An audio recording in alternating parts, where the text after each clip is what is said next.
Good morning friends. So welcome back. Today's topic is how to find out the magnetic field due to a toroid.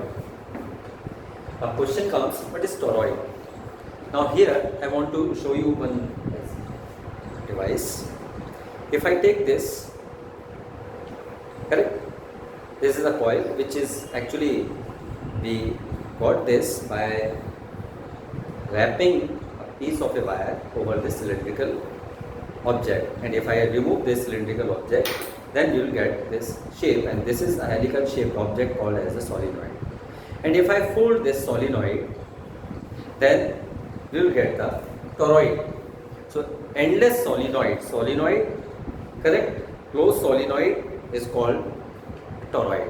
So you can take this is a solenoid, and if I fold it, the shape which is obtained is a toroid. So this is a toroid.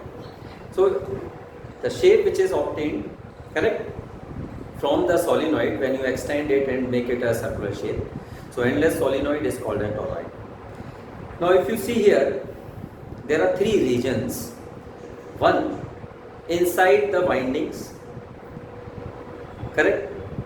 Second outside, and third is in this gap. This is the gap. So here I have shown you a diagram.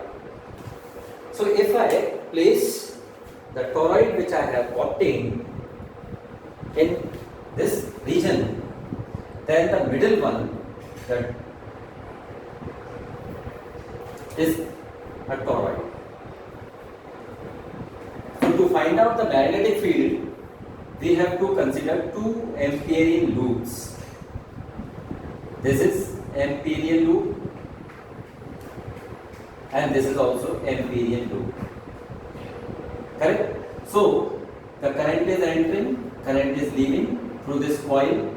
Okay, so this is the region. So let me have, this is the center, let R is the radius to the main toroid, R1 is outside, so let me take this as point P. Here, this is point Q, and inside we have taken the point capital R, and let me mark this as R2.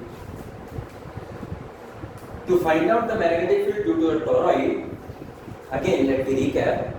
We have a toroid, and outside we have taken an Amperian loop. So what is the field outside? What is the field in the toroid? And what is the field inside the gap of the toroid? So these are the 3 points we have taken. This is P, this is Q, and this is R. And the distance from O to P is R1, from O to Q is R, and from O to capital R is R2.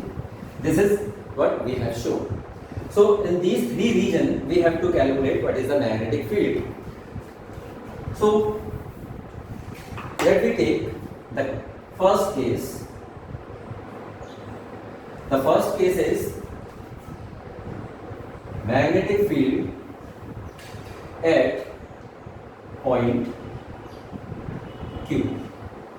So when we have to calculate the magnetic field at Q, Q is the point which is exactly on the toroid. So we have to use our Ampere's circuital's law, and according to this, the line integral of the magnetic field is mu naught times of the current which is passing through this. So when we are talking about for 1 ton, we have written this, and when it is for n tons, this is done. So using this equation, using this Ampere's circuital law, we have written. Now to find out the magnetic field at point Q, so therefore B, line integral of the dl, this is equals to mu naught n I. And when I say the line integral of dl is the total circumference, so we will write it here as B 2 pi r, this is equals to mu naught n I. So magnetic field at point Q is equals to mu naught n I upon 2 pi r. So this is the magnetic field which is obtained, and if you remember, so this we can write it here, the magnetic field at Q. This is your equation. Now if you see this portion where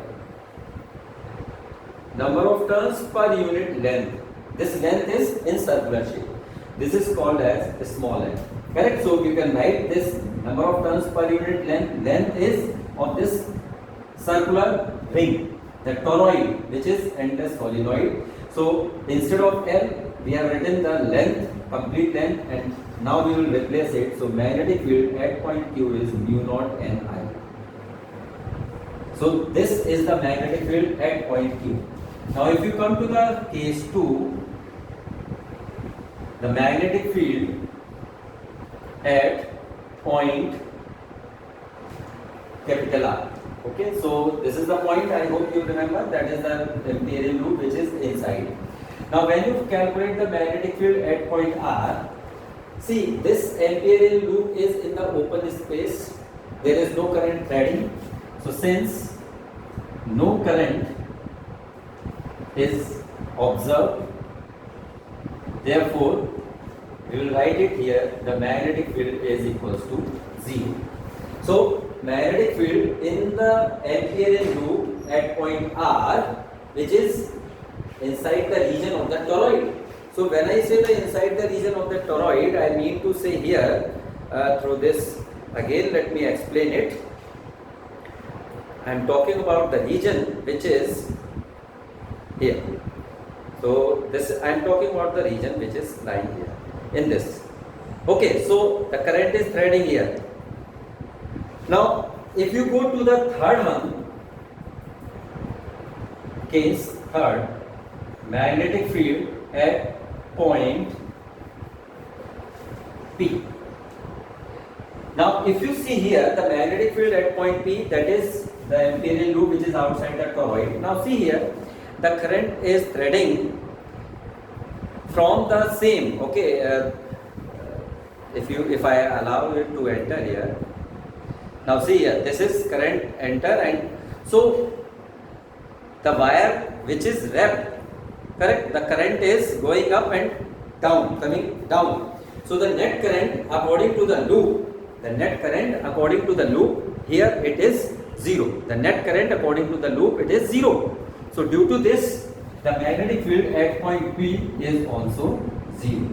So conclusion, we have obtained that magnetic field at Q, so at P it is 0, at R it is 0, whereas at Q it is equals to mu naught Ni.